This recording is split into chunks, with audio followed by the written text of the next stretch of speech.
So essentially, 6 months after arriving in New York with no connections, no idea what I was doing, I was living rent-free in Midtown in a penthouse apartment on Fifth Avenue.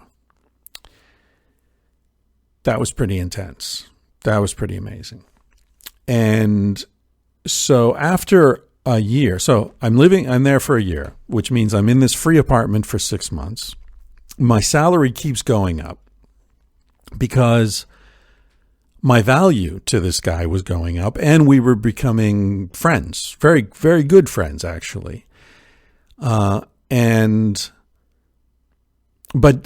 the friendship was based on a mentorship kind of thing. He was 10 years older than me. He had kids. He was married. He was locked into this life.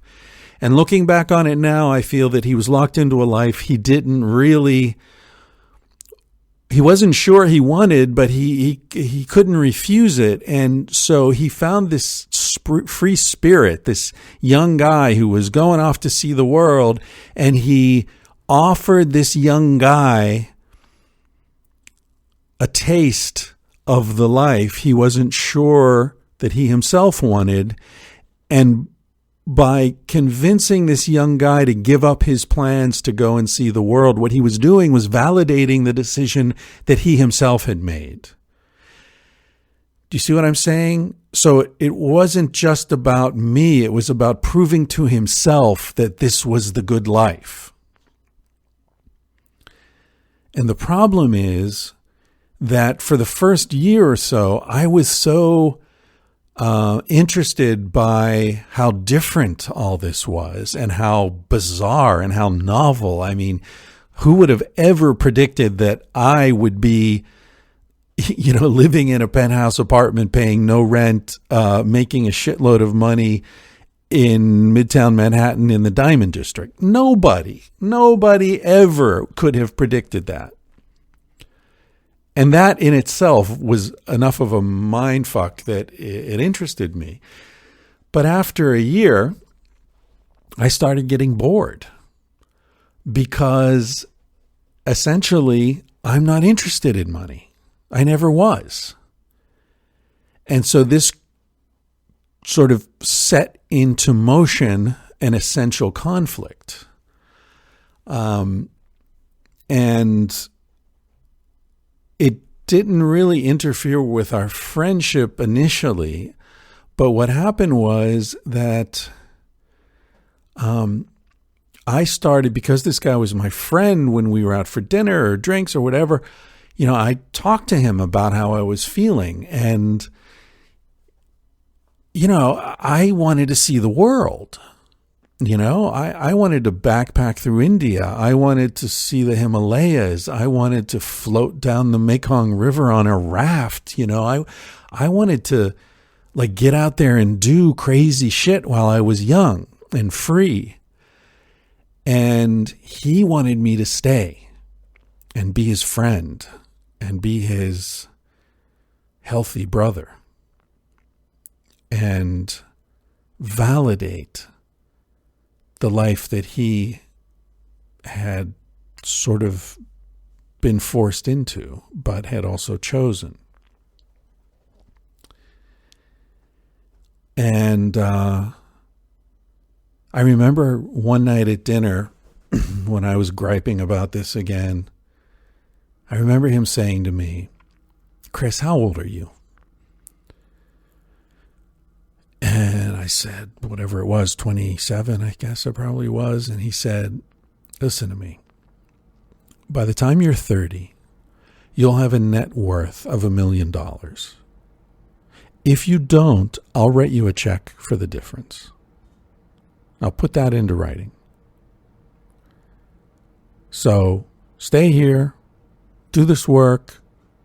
And I had absolute freedom too, by the way, because my only boss was him. Right. And he was desperate for me to stay. So I could show up late. I could do it.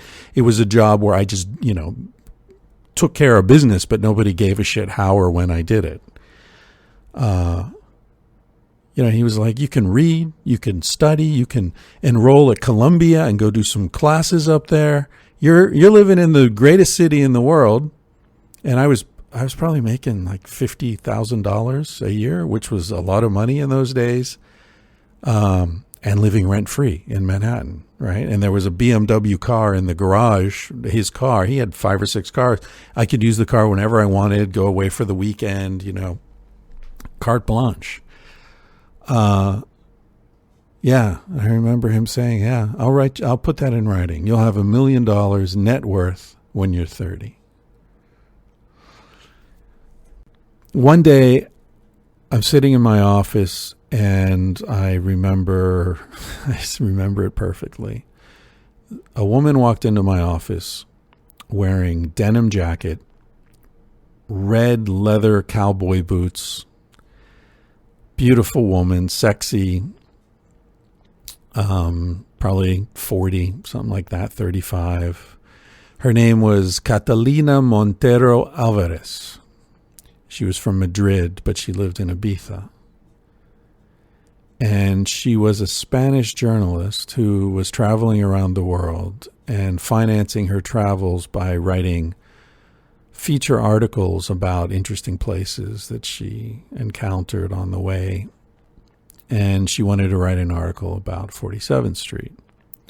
And the guard downstairs, who had launched the shoulder-launched missile, sent her up to my office, partly because he knew I could show her around, and partly because he was trying to get me laid. He was very good about that. And so I showed her around. I took her up on the roof where you could see through the window across the street to the diamond trading floor. You could never get in there. There's no way they'd let either of us in there, but we could sort of see what was happening through the window. And I told her a bit about the history of the street and showed her around. And anyway, we went out to dinner that night. And I remember she showed me some photos that she'd taken in India and in the Philippines and in Guatemala.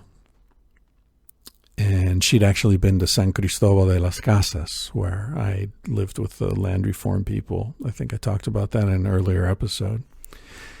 But anyway, she showed me these pictures from Asia.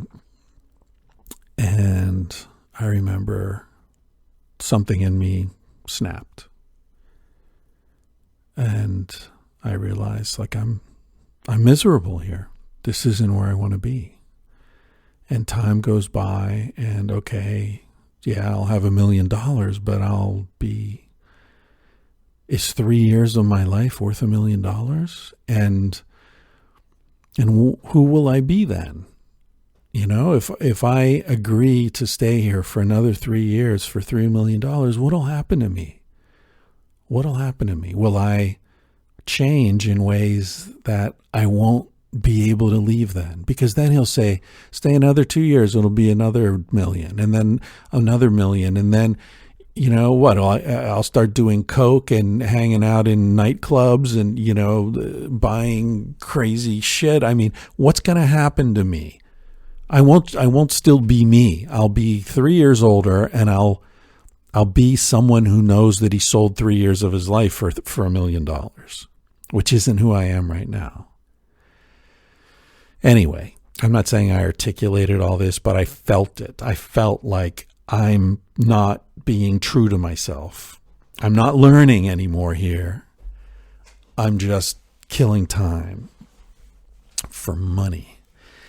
So I went in the next day and I told him I have to quit.